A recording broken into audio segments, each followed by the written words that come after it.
There should be captions at the bottom of the screen. So let me know if you have any trouble reading them, or if you would like the recording later, because that way you'll be able to have them nice and bigger and everything like that. So there, you notice I have a two-part title, and it's because I'm going to talk about both the female husband stuff and then also what I'm working on right now as part of my fellowship. So hence the double name. And I promise you will find out what those terms mean. They're not just like teasing you forever. So a few things about terminology. And the reason why I'm going to go over rather basic terms is because I find that people have heard gender and sexuality terms used in a variety of contexts, some of them very problematic, others of them just quite frankly ignorant. And these terms are constantly evolving, right? People are deciding what they mean right now. And so these definitions might be different than what you learned previously in regards to these terms. So first of all, transgender describes a person whose gender differs from that which they were assigned at birth. And cisgender, which is kind of the paired term, describes a person whose gender does not differ from that which they were assigned at birth. Because in our culture, and this is our society, not all societies. For example, in Germany, when children are born, one can decide not to assign a gender marker. So it's not every country. But for example, in the United States, when a baby is born, the doctor looks at the baby's genitals and assigns them a gender, male or female. Now, this is in fact 0 minutes of age, and nobody sits down and says, "Hey, baby, what's your gender identity?" Because the baby has no language and quite frankly isn't really a person yet. I say from experience. However, it makes sense then that as we grow up, we live complex lives. We live for a long time these days. People grow up and they're like, "Hey, you know that letter you gave me when I was 0 minutes old? It doesn't actually fit me." And that's what we use the term transgender to describe. So it's a very basic mismatch between assigned birth and assigned gender at birth and actual lived experience of oneself as a gendered person in our society. Now, this does not deal with questions of being intersex or not. Intersex is people whose genitalia is, as the medical community describes it, ambiguous. And that is a physiological set of various conditions. There's any number of conditions that fall under the umbrella for intersex. And in fact, it is ridiculously common. It's as common as people with red hair. So if you thought intersex was a rare thing, in fact, it really isn't. We just don't talk about it. And I'll get along to intersex will come in as we're talking about James Allen eventually. I'll also be discussing non-binary gender identities. And this is a really sort of general term to describe people whose gender is not exclusively masculine or feminine, which, as you can tell, is a lot of people. So it's a term that can mean a lot of different things to a lot of different people, and just keep that in mind. But it's basically somebody who doesn't fit in the gender binary, hence the term non-binary. I'll also be discussing asexuality. This is a community that I think is growing in visibility in our own culture, and is also, I'm finding, something that is definitely being talked about in the 19th century in different terms. In the 19th century, they're really using asexual to refer to plants, and they're using celibacy kind of interchangeably with what we would call asexuality. So that's kind of really interesting. But basically, asexuality refers to a person who doesn't experience sexual desire or only experiences it rarely or under certain circumstances. Now, asexual people, even though they don't want to get naked with people or get naked and have sex, they do experience various other kinds of attractions, like romantic attractions, sensual attractions, aesthetic attraction. Hey, that's beautiful, or hey, I want to cuddle with you, but they just don't want to have sex with people. The joke in the asexual community, and I dearly love this, is I could have sex or cake, and I'd rather have cake, which I feel like is really valid because cake is super awesome. So that's kind of, in terms of like how important sex is to an asexual person, it's less important than cake. So I feel like that's a good description, and it's kind of funny too, right? Now, this is different, however, than celibacy in actuality, because celibacy is where one experiences a sexual desire and is choosing not to act on it for maybe religious reasons, cultural reasons, personal reasons, but one is choosing to abstain. And that is different than not having this kind of sexual desire. And asexuality is not also an illness. It is perfectly normal to not want to have sex and to not have that kind of desire. In the same reason that it is perfectly normal to want to have sex. So it's important to keep this all in mind. And I will say, I find on a 21st century note, a number of my students are identifying as ace, which is asexual. And so I think that this is a term that we'll be discussing more and more in the coming years. So just FYI. And like my students are like, oh yeah, asexual. Yeah, we know what that is. Whereas I talk to people that are in my generation and they're like, huh, right? So we got to catch up a little bit. So in terms of the overall project of the book, there are two key arguments, and they seem really basic, but they're not, because Victorian studies isn't really engaging with these ideas yet. So first of all, Victorian studies scholars must, and I put myself in this category, I have plenty of work that falls into the problem that I'm pointing out here. So I'm definitely not only calling out other people. Must fundamentally reconceptualize our understanding of 19th century gender to account for the possibility of transgender people, of people moving between and across and among genders. We have this idea in Victorian studies of the separate spheres, right? Women were in the domestic space and men were in the public space, and there's all this Victorian conversation around this. But we have bought into that in the regard that we have bought into the gender binary, and that there was somehow no way of existing or depicting any gender outside of that gender binary. And the truth of the matter is that once there was ever gender, which has been around for a really, really long time, there were people who were like, hey, that gender you gave me when I was born, it's not the right gender. So as soon as there is gender, there are transgender people. There are trans narratives. There are trans ways of thinking about gender. And this is something that Victorian studies has not really engaged with, and hence my project. Now, in doing that work, and this is part of it, we need to think about that not only in terms of the lived experience of people. So I'm going to be talking about this in regards to the periodical press and also Victorian literature. So we assume when we encounter characters that they must be cisgender, and that's a problem because people knew people who were not cisgender, and how did they then depict that, right? So how did that work its way into the literature? And the other thing that I'm covering in the book, and I'm not going to be talking about this today, though I'm happy to talk about it in Q&A, is that there are a number of authors who not only have pseudonyms, but really identify with their authorial persona as a way of being. And I'm going to here be looking at Fiona McLeod, who wrote the novel Iona, and perhaps the Michael Fields. And if you've never heard of the Michael Fields, they actually published under Michael Field, but it was an aunt and her niece who were also a couple who wrote under one name, Michael Field.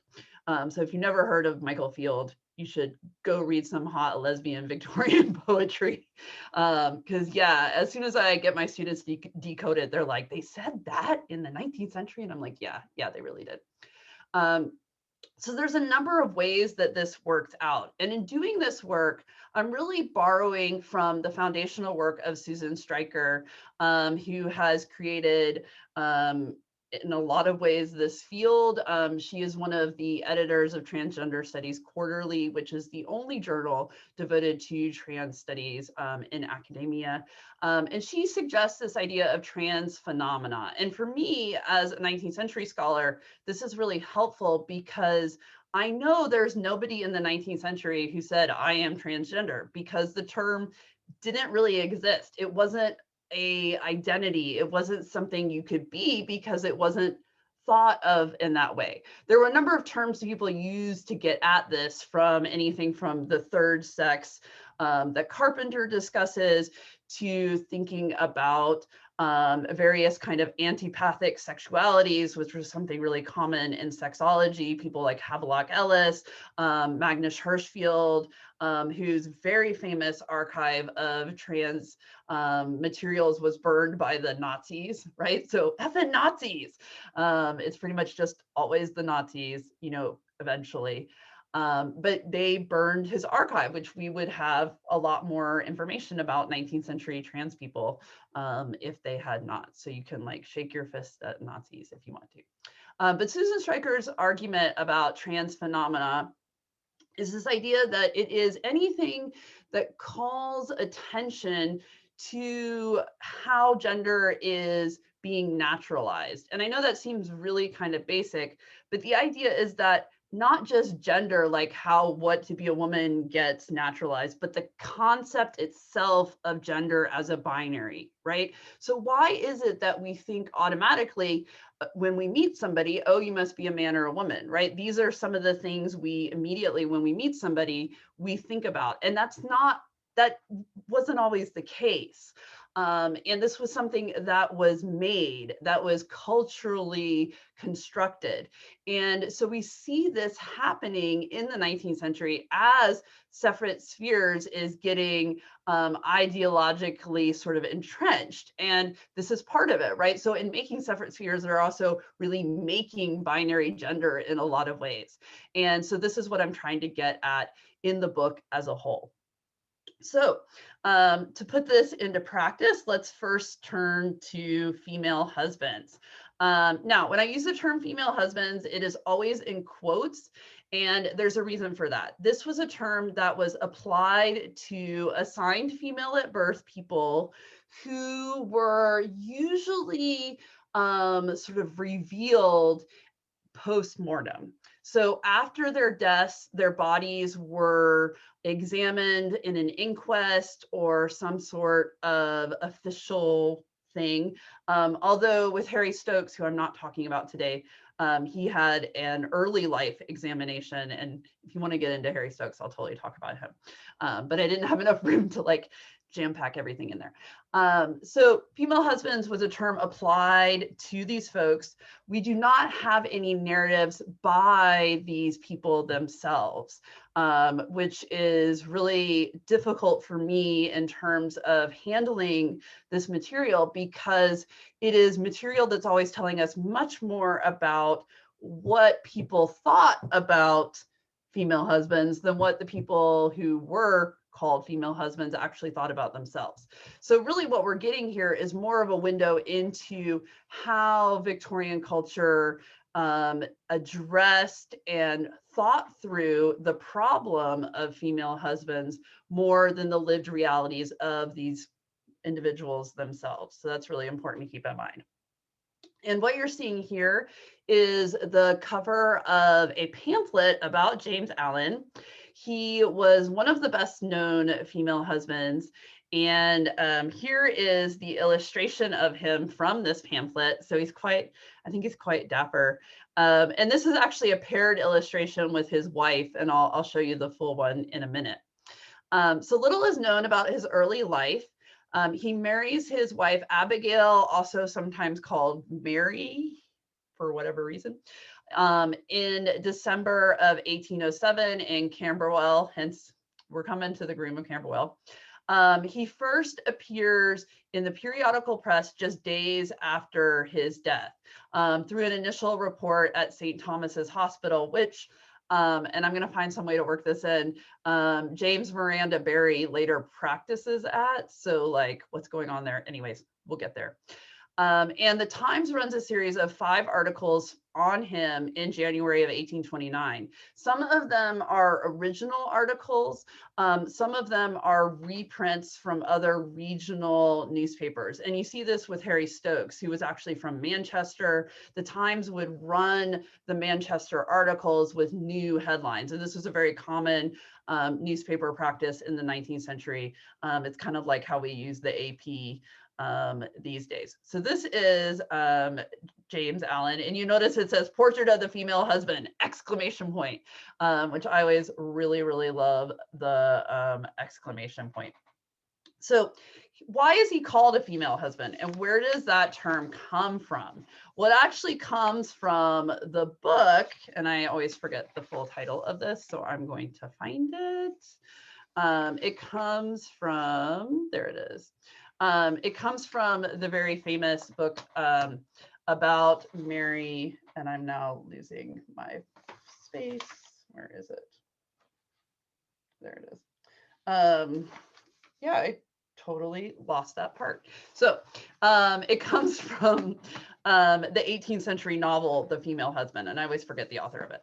But the 18th century novel, The Female Husband. And in talking about James Allen, and here we have both of them together, Abigail Allen facing James Allen, and this is how it appears in the pamphlet itself. So they're like facing each other, and I love that James Allen is kind of reaching out to Abigail, and that they're looking at each other. Really interesting moment. And I should add that the caption for Abigail has this really kind of weird moment where it says, and it's very small, you can't read it. It says, you know, she kept the secret until the death of James Allen, proof that in fact a woman can keep a secret.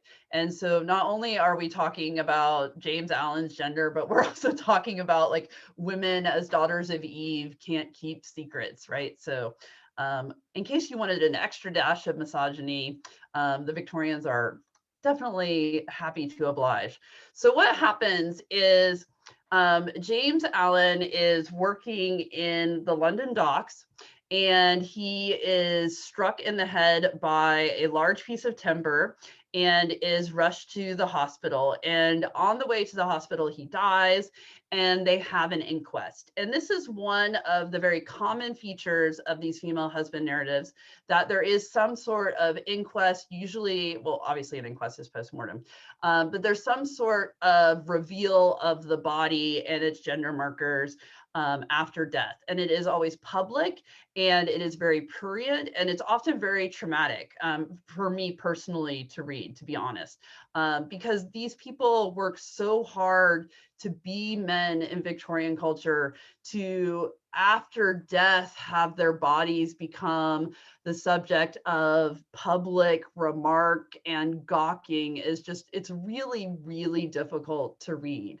And I fully acknowledge that it's almost sort of like a trauma porn moment. To me, it's very bizarre because this is repeated over and over again. And I should say that this narrative is something that we still see to this day. The interest in, but what is your real gender, that a lot of trans people deal with on a regular basis, it definitely has its roots in this post-mortem, very public dissection, at least visual dissection of the body. And we also see this in the very famous novel Trumpet, which if you haven't read Trumpet, you should go and read. That is about the jazz musician Billy Tipton, right? And so all of the bulk of the novel happens after Billy Tipton's death, and it is about people discovering supposedly the truth of his sex. And it is important to note that this is not, in fact, a discovery of the truth of anybody's sex. In fact, it is a reinterpretation of these individuals' bodies. So it is not, in fact, any revelation of truth. And I'll always have that in, kind of scare quotes. And here is a quote from the inquest. And this was published in The Discovery of, and here we have Allen's female sex. And notice that that's in quotes, excited the most curiosity. And on the arrival of the coroner, the jury room was crowded by the whole of the pupils of the hospital. So you have to imagine, right, Allen's body on display and all the students crowding in to gawk at this body. And this sort of like gawking, almost implied laughter moment is really common in discussions of female husbands. In the case of Harry Stokes, they send in two women to go and examine his body, and they return, they just can't help but laugh. And I feel like the laughter is an attempt at reconciling the difficulty of the moment, right? It's a nervous laughter, it's a cathartic laughter, it's an attempt to use humor to kind of resolve something that can't really be resolved. And in looking at the bodies of these folks, one of the things that is often commented on is the hands of the female husband. And here are two quotes that show that about James Allen. And the first is from the Times article, and then the second is from the pamphlet. And I should add that the pamphlet was put out by Abigail Allen's lawyer, presumably to raise funds both for her maintenance as well as the burial costs for James Allen, which were actually quite extensive. Given that he was the subject of so much curiosity, there were a number of grave diggers who were trying to access his body. They were called resurrection men. For presumably, you know, even more prurient dissections of the body or display, which the Victorians were quite fond of in various ways. And so here we have the description from the Times. And you'll notice that there's this insistence that the whole body is feminine except for the hands. It's like the hands arrest the viewer's look at the body. Her limbs were well proportioned, and the only feature of masculine character that we observed about her was her hands, which were large and the flesh extremely hard, owing to the work she was engaged in for so many years. And then in the pamphlet, and let me actually minimize this so I can see the whole thing. As a striking contrast to the general beauty of the person was remarked the color of the face and the roughness of the hands occasioned by the deceased anti-feminine habits. So for me, what I'm seeing here, and I think that this is really interesting to think about, is these were individuals who had no access to medical transition, right? But yet we find that they were able to physically transition their bodies in ways that worked for them within Victorian culture. So the body as in and of itself was a trans body that was made and remade in ways that were confirming to the gender of these particular people. So James Allen chose to do the work that he did. He worked as a groom. He also worked as a public house owner, and then finally as a sawyer, literally one who saws, which is kind of, anyways. Somebody involved in the building of ships on the London docks. So he is choosing these particular things to do as his employment, and that in and of itself transitions his body. So it is his masculine work that makes his body masculine. And what I think you see, or you sort of get a sense of, and is borne out in other parts of the periodicals, is that there is a real concern as to sort of how easy it is to become a man, right? You dress like a man, you do the work of a man, and you are a man in Victorian culture. And it's shockingly easy. And it's shockingly easy based on the very certainty of the gender binary, right? Because men do these things and women do those things. You can become a man if you do those things. So it's the binary itself that enables the transition, which is kind of interesting if you think about it. And then here is the handsome groom of Camberwell quote. And this is where you get a sense of just how awesome of a man James Allen was, like in the fine tradition of trans guys being really good men and getting all the ladies. Here we go. Being so handsome and clean in his person, it is no wonder that the maidservants of Mr. Ward's family, at least, should be at pull cap as to who would win his smiles, the handsome groom of Camberwell. Such indeed was the case. The greatest jealousy existed among the ladies below stairs, and as circumstances favored, first one then the other received the encouraging smiles of the obliging James Allen. And in fact, James Allen's popularity at Mr. Ward's household was such that when he married Abigail, she insisted that they leave service because she didn't want the other ladies kind of going after him and flirting with him. So he was such a hot commodity, as it were. that they had to leave service and go elsewhere because she was concerned about that. And the narrative also goes on, and I didn't pull this quote, to say how sad they are that they don't have access to James Allen's recipes that he gave the horses because they were so good and the horses looked so pretty. And isn't he just the manliest man who could take care of these horses so well? And so there we are, you know, the English horses and dogs, and there we are. So I kind of love that he's called the handsome groom of Camberwell. And here is Abigail Allen. And in thinking about the relationship, you know, she was that attracted to James Allen that she wanted to marry him. They married. They lived 21 years as a married couple. And in the Times, as well as in the pamphlet, she insists that she was in ignorance as to Allen's true sex. And I think this is a really interesting rhetorical move. We can't really say what the truth of it is because, of course, we're getting all of this secondhand. But it's interesting to think about the way in which Abigail Allen is positioning herself here. She positions herself as being ignorant of the situation, which I would say is, if not true, definitely strategic, given that she was being harassed by her neighbors because of the popularity of this story and the interest that so many people were taking in it. So to keep her respectability, she claims ignorance. Perhaps this was true, perhaps it wasn't. There's no way to really know. But for me, this is the part that I think is the most interesting. And what we see here is an exchange of labor, right? So James had, quote, won upon her gratitude to such an extent that she made a vow in heaven that come what might, she would never disclose her situation to the last hour of her life. So what she's saying here is that James's ability to provide for her as a wife, to bring home as a husband money to maintain them as a couple, to maintain their family, that was sufficient to deserve her labor, her gender labor. And this comes from the work of Simone Chess, the idea of gender labor, that she should not discuss his lack of sexual intimacy with her neighbors or anything like that. In fact, she had not until the inquest happened.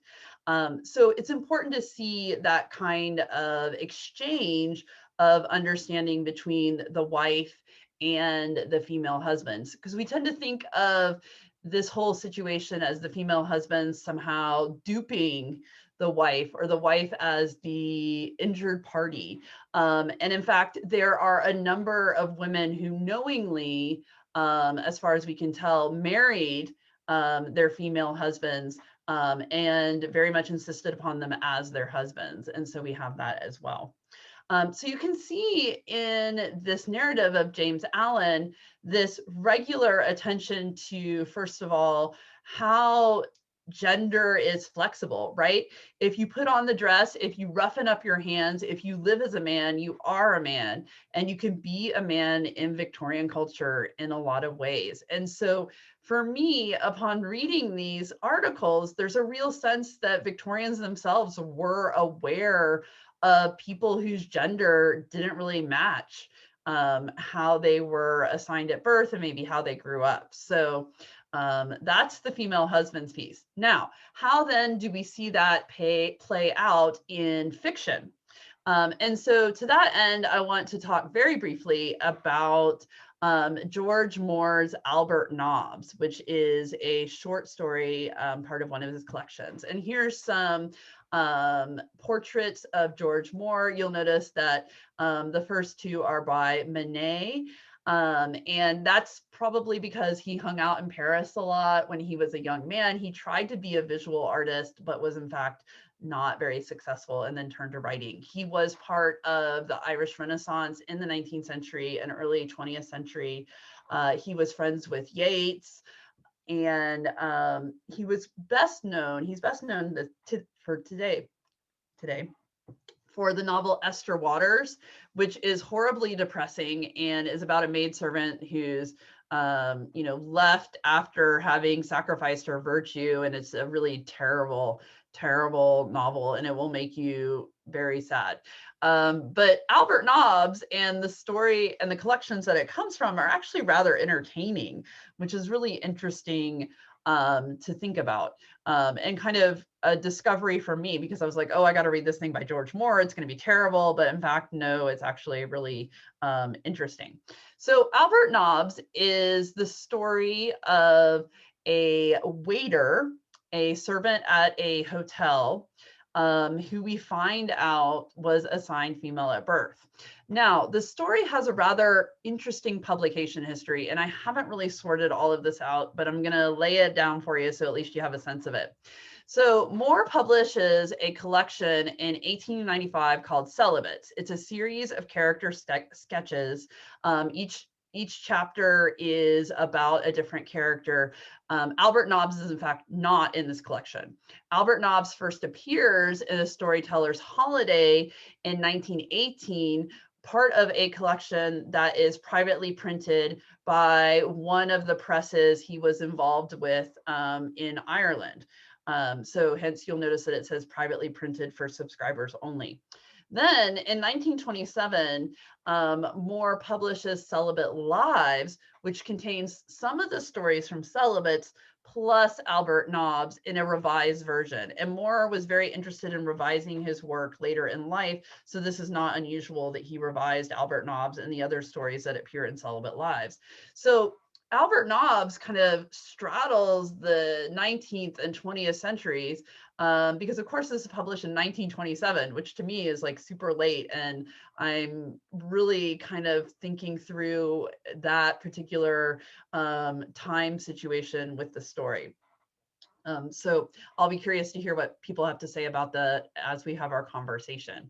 So in Albert Nobbs, which you may have heard of, it was made into a film with Glenn Close several years ago, and they play it as a lesbian. And this is very, very common that a lot of these characters and people who we might read as trans adjacent, trans people, trans phenomena, are being read solely in terms of their sexuality, and we haven't really sort of wrestled with what's going on here in terms of gender. So this is Albert Nobbs, and what happens in Albert Nobbs is, and it's kind of adorable and weird all at the same time. So Albert Nobbs, nobody knows that he is anything other than a cisgender man. And then he has to share a bed with a visiting worker, which was very common, right? This guy named Hubert. And they share a bed. And there's a flea, which one of my colleagues who works on insects is very interested in. The flea ends up biting Albert Nobbs, and then it's, sort of he yelps, and Hubert's like, oh, how are you sounding like that? And somehow his shirt is revealed, and so Hubert sees the breast. But then, surprise plot twist, Hubert then comes out himself as somebody who was assigned female at birth and is living as a man. So in fact, we have two trans masculine people randomly happen to run into each other sharing a bed in this hotel.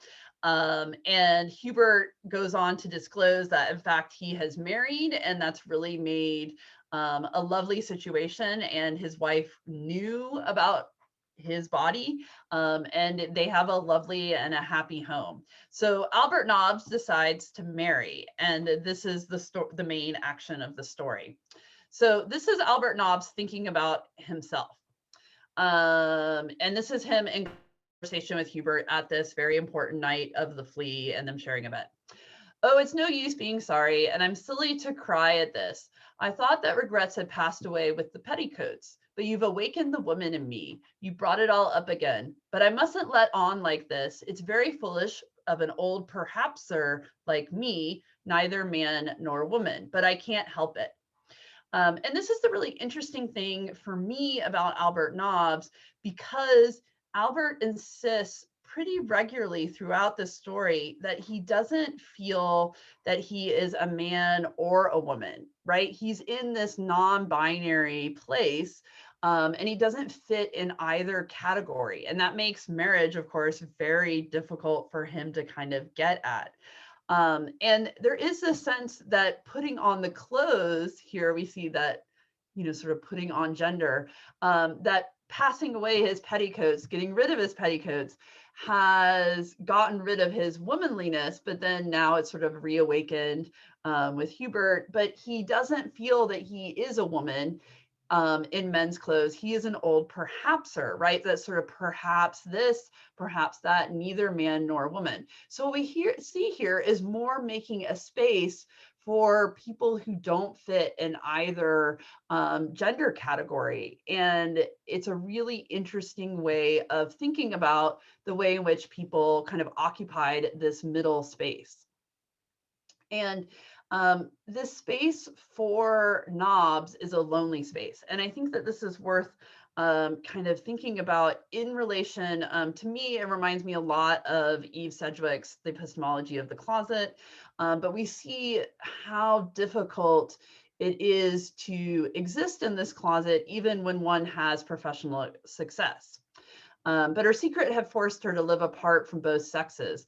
The clothes she wore smothered the woman in her. She no longer felt and thought as she used to when she was a woman. So notice that the clothes themselves have done this thing. And she didn't think and feel like a man, a mere appearance, nothing more. No wonder she was lonely. So there's this real awareness on the part of Albert Nobbs. And the pronoun question is really complicated. The story uses she and he at different moments. I'm going to use he, but it's hard to, you can make the argument either way. I think they might, in fact, be more accurate, even though it doesn't appear in the story. She no longer thought and felt as she did when she was a woman, and she's lonely, right? She hasn't been able to tell anybody her secret until Hubert. And once that emotional side of her is reawakened, she wants to find somebody else to share this life with. Now, and this is the interesting thing about the story, is Nobbs does not, in fact, want a sexual relationship. He's very clear about this.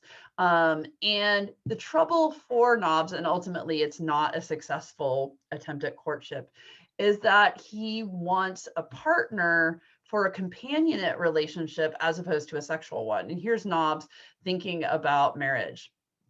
If she found a partner after a month's absence, here she's thinking about if she had gone off to do work, she would return home, her heart anticipating a welcome, a real welcome.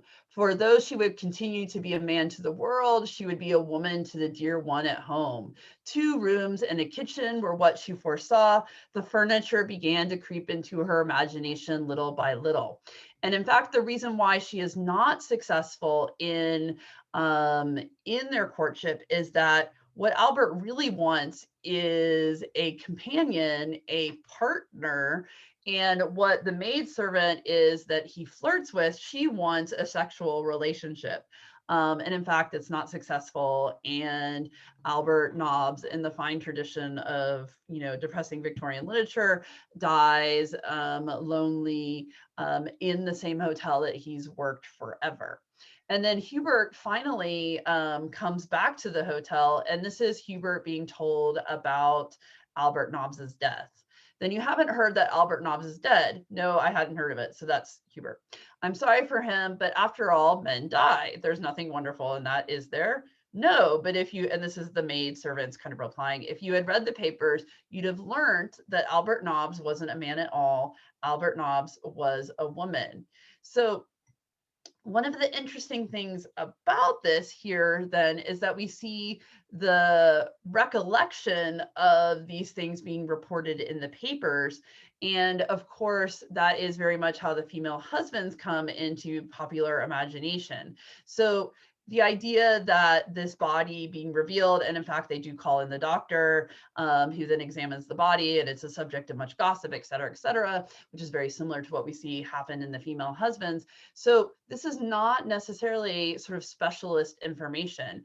And the reason why I mentioned that lot of the ways in which Victorian studies has talked about non-normative sexualities and gender has been in terms of sexology, which of course is a very specialized scientific literature. And here we see this really being talked about in the periodical press, and even in a short story, the allusion to how it would be talked about in the periodical press. So here, that's sort of the through line between all the way from the female husbands in 1829 to George Moore writing Albert Nobbs in 1918 and then republishing it in 1927.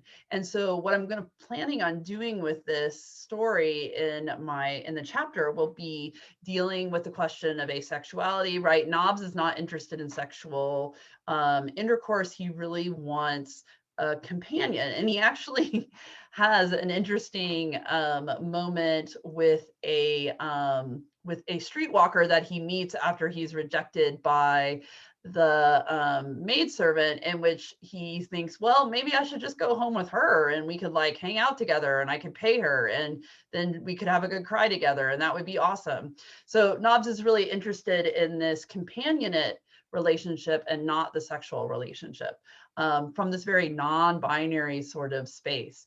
And that's sort of where I am with Albert Nobbs. It's a lot of ideas right now that I'm sorting out, and I'm very curious to hear what people think about the story or thoughts and all of that, because I'm still in my early stages of thinking about it.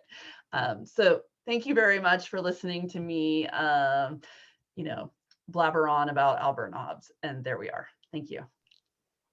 Thank you, Lisa.